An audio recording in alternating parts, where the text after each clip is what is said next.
अस्सलाम वालेकुम everyone, welcome to the psychology lectures. I hope you all are doing fine. तो हम लोग कर रहे हैं अल्फ्रेड एडलर की इंडिविजुअल साइकोलॉजी की थ्योरीज़। तो उन्हीं थ्योरीज़ में आज हम लोग कर रहे हैं एडलर्स बर्थ ऑर्डर थ्योरी। एडलर्स की बर्थ ऑर्डर थ्योरी जो उनसे मैंने इन डिटेल ज़रा समझाने की कोशिश की है, जिसकी वजह से वो ज़रा ज़्यादा बड़ी हो रही थी। तो इस वजह से फिर बर्थ में भी child one, birth order one और बाकी सेकंड थर्ड, मतलब 2-3 पार्ट्स हो सकते हैं इस टोटल वीडियो की ना, 2-3 पार्ट्स हो सकते हैं इन शॉर्ट।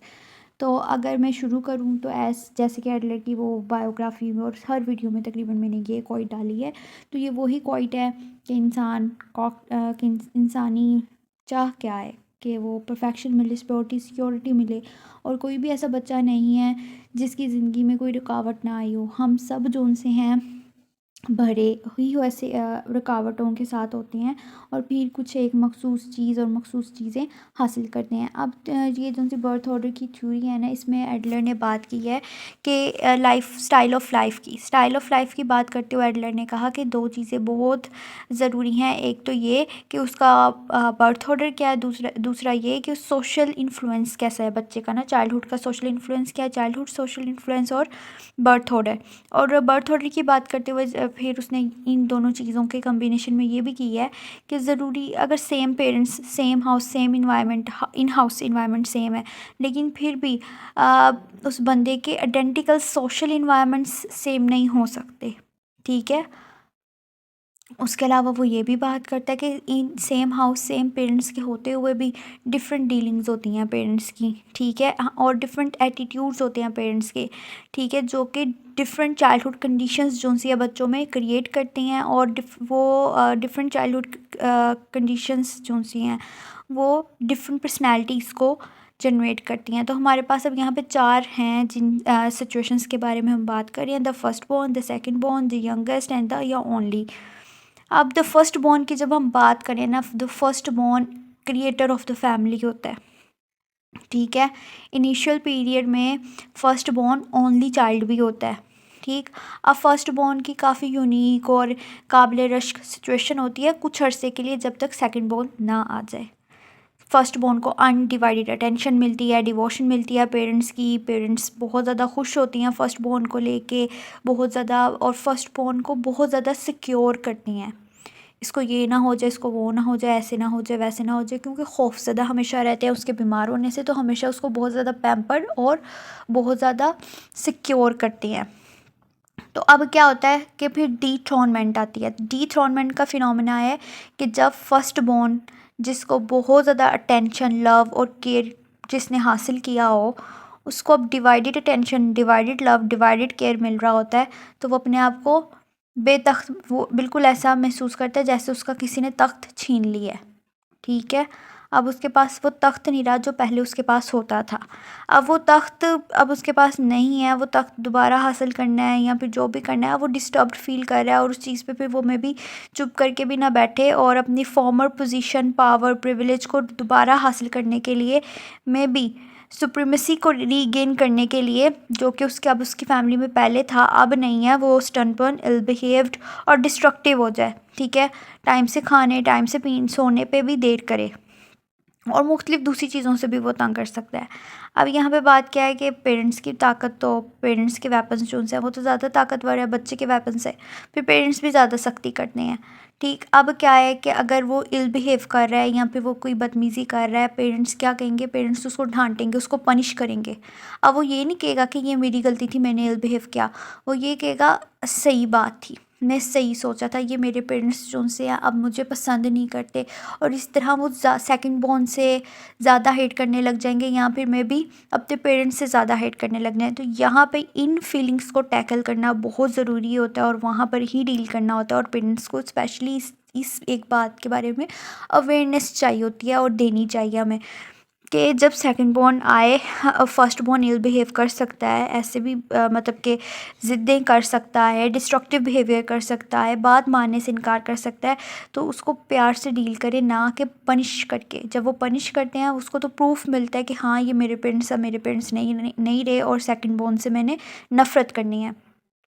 उसके अलावा क्या है, फर्स्ट बॉर्न ने एक शौक महसूस, हर फर्स्ट बॉर्न जो है ना सेकंड बॉर्न के आने पे एक शौक फील करता है। वो शौक, वो एक धचका, ठीक है, एक धचका उसको महसूस होता है कि उसका फैमिली में स्टेटस बदल गया है, ठीक है। वो और जितना ज़्यादा फर्स्ट बॉर्न को पैम्पर, लव और सिक्योरिटी मिली होगी ना, उतना बड़ा उसको ये धचका महसूस होगा, ठीक। अब एक और यहाँ पे स्टेटिस्टिक आ जाती है कि जितनी ज़्यादा एज होगी ना फर्स्ट बोर्न की, उसको इतना कम बुरा महसूस होगा, और जितनी कम एज होगी ना फर्स्ट बोर्न की, उसको उतना ज़्यादा महसूस होगा ये डिफरेंस।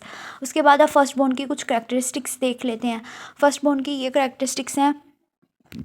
अब वो क्योंकि फर्स्ट बोर्न था, उसने अच्छी खासी मोहब्बत ली है, तो सेकंड बोर्न से भी अब उसको अच्छा खासा धचका महसूस होगा। अच्छा, फर्स्ट बोर्न की करेक्टरिस्टिक्स, अच्छा ये मैं करने से पहले ना आपको एक गाइड दे दूँ, वो ये चीज़ कि ये कैरेक्टरिस्टिक्स ज़रूरी नहीं है सारे हों, या ज़रूरी नहीं है कोई कोई हों। ये बात हुई है फर्स्ट बॉर्न सेकंड बॉर्न के कैरेक्टरिस्टिक्स की, उनके कॉमन चाइल्डहुड एक्सपीरियंसेस की बेस पे, और मे बी ये डिफरेंट हों, मे बी ये कुछ चीज़ें हों कुछ ना हो, मे बी सारे का सारा क्राइटेरिया हो, मे बी सारा का सारा क्राइटेरिया एज सच आपके एक्सप्लेनेशन के मुताबिक ना हो, लेकिन निकल आती हैं चीज़ें, मिल जाती हैं चीज़ें, उस टाइम की मिल जाती हैं या बाद में मिल जाती हैं, क्योंकि वो सेकंड फर्स्ट बोर्न दो काम करता है, या तो वो साइलेंट खामोश हो जाता है, या फिर वो कहीं और मोहब्बत ढूंढ लेता है, कोई और जो उसके करीबी हो उसका नाम कहेगा, उसके पास जाना है, या उससे ज़्यादा लगाव कर लेगा, या फिर वो लड़ेगा, फाइट बैक करेगा। तो ये तीन कंडीशंस हैं, ठीक है। तो इनमें से भी कुछ हो सकती हैं। हमने बात की सोशल एक्सपीरियंसेस भी हैं, वो सोशल एक्सपीरियंसेस भी लाइफस्टाइल पे भी अफेक्ट करते हैं। अब हम कैरेक्टरिस्टिक्स ऑफ फर्स्ट बॉर्न की बात करते हैं। अभी मैंने आपको एक शौक का बताया जो फर्स्ट बॉर्न महसूस करता है, कुछ थोड़ी बहुत आपको उसकी इटियोलॉजी बताई है, उसका एक्सपीरियंस शेयर किया। अब इसी तरह अब अगर मैं आपको बताऊँ तो वो पास्ट ओरिएंटेड होता है, पहले ये था, पहले ऐसे था, पहले ऐसे था, लॉक्ड इन नॉस्टैल्जिया। नॉस्टैल्जिया कहती है पुरानी यादों में, माजी में रहने वाला, ठीक है। तो हमेशा माजी में रहना, और काफ़ी पेसिमिस्टिक होते हैं अपने फ्यूचर को लेके, ठीक। अब अगर इनमें से कोई एक पावर के एडवांटेजेस और पावर में रहना सीख ले, तो वो हमेशा मुसलसल पूरी ज़िंदगी कोशिश करता रहेगा कि वो पावर में आए। और अक्सर जो से फर्स्ट बॉर्न वो प्रैक्टिस करते हैं पावर को ओवर देयर यंगर सिबलिंग्स, ठीक है। But at the same time they are more subjective to the power of the parents because more is expected of them, कि कहीं ना कहीं पेरेंट्स इस पे और इनका पेरेंट्स पे ट्रस्ट भी बड़े अलग लेवल का होता है। अच्छा, उसके बाद है advantage of being the first born child. अब यहाँ पे एडवांटेजेस भी हैं कि हमेशा के ये रोल अक्सर बहुत अच्छा रोल प्ले करेंगे as a teacher, tutor, leader, discipline maintain करने में बहुत अच्छा रोल प्ले करेंगे। पेरेंट्स की बहुत ज़्यादा हेल्प करते हैं, यंगर सिबलिंग्स का ख्याल रखने में भी ये लोग। ये इंटेलेक्चुअली ज़्यादा मेच्योर होते हैं, और हायर डिग्री इंटेलेक्चुअल होता है, मेच्योरिटी होती है देन द यंगर सिबलिंग्स। अच्छा, उसके अलावा फर्स्ट बॉर्न के बारे में कुछ और बातें भी यहाँ पे लिखी हैं कि सेकंड बॉर्न चिल्ड्रन जो है वो may be older child about the meaning of words, ठीक है, about how sometimes work and why, about the whereabouts of the candy of the parents who is late in going back home and expect countless other matters. The older siblings must now explain in this role of tutor firstborn children gain and intellectual advantages. अब यहाँ पे क्या बात हुई है मैं वो बता देती हूँ कि हमने बात की कि फर्स्ट बॉर्न ज़्यादा इंटेलेक्चुअली मैच्योर होते हैं। वो क्योंकि जब फर्स्ट बॉर्न थे पेरेंट्स ने कहीं ना कहीं गाइड किया, उनने क्वेश्चंस किए, लेकिन जब फर्स्ट बॉर्न्स के अगर पेरेंट्स अवेलेबल नहीं होते तो सेकंड बॉर्न्स को फर्स्ट बॉर्न ही गाइड करते हैं, फर्स्ट बॉर्न आंसर करते हैं उनके एक्सपीरियंसेस के, उनके रोल्स के, उनके वेयर अबाउट्स, पेरेंट्स कहाँ पे हैं, क्यों नहीं है, इन सब चीज़ों को भी वो ज़्यादा अच्छे से करते हैं। By rehearsal by having to articulate और explain to the offer of meaning of a word. अक्सर फर्स्ट बॉर्न्स जो उनसे सेकंड बॉर्न्स या दूसरों को वर्बल फ्लुएंसी सिखाती हैं। फर्स्ट बॉर्न जो जिसको जैसे मुखातिब करते होंगे, सेकंड बॉर्न ऑटोमेटिकली वही चीज़ें बोलेगा, वही चीज़ें मुखातिब करेगा। क्यों? क्योंकि वो एक्सपीरियंस लर्न कर रहे हैं अपने फर्स्ट बॉर्न से, और फर्स्ट बॉर्न ने एक्सपीरियंस लर्न किया होता है अपने पेरेंट्स से, अपने एल्डर से। तो इसलिए फर्स्ट बॉर्न को ज़्यादा इंटेलेक्चुअल मैच्योर कहा गया है। उसके अलावा क्या करेक्टरिस्टिक्स होती हैं, अनयूजुअल इंटरेस्ट होते हैं in maintaining order and authority, good organisers होते हैं, कॉन्सेंटेशियस होती हैं, मतलब कि हर चीज़ डिमांडिंग होते हैं, ठीक है, और अथॉरिटेरियन होते हैं, conservative in the attitude, conservative थोड़े बहुत होते हैं। अब सिगमंड फ्रॉइड जो सा वो फर्स्ट बॉर्न था, ऑल्डो एडलर जो सा था वो और इस वजह से एडलर डिस्क्राइब करता है सिगमंड फ्रॉइड को टिपिकल एल्डेस्ट सन, ठीक है। First born grow up feel insecure hostile towards the other. Adler believed that neurotics perverts और criminals were often first born. खैर अब एडलर का तो एक पक्का वाला ग्रज भी था ना अपने भरे भाई से, जिसको वो एक्सेप्ट भी करता है, तो इस वजह से भी वो कह रहे हैं न्यूरोटिक्स परवर्ट्स, न्यूरोटिक्स परवर्ट्स और क्रिमिनल्स जो होते हैं वो फर्स्ट बॉर्न ही होते हैं। अक्सर ये हार्ड एंड फास्ट रूल नहीं है, अक्सर सेकंड, मिडल और यंगेस्ट भी हो सकते हैं, ओनली चाइल्ड भी हो सकते हैं। तो फर्स्ट वाली बात पे आप लोग उदास ना हो या फिर मुझे मारने को ना भागें।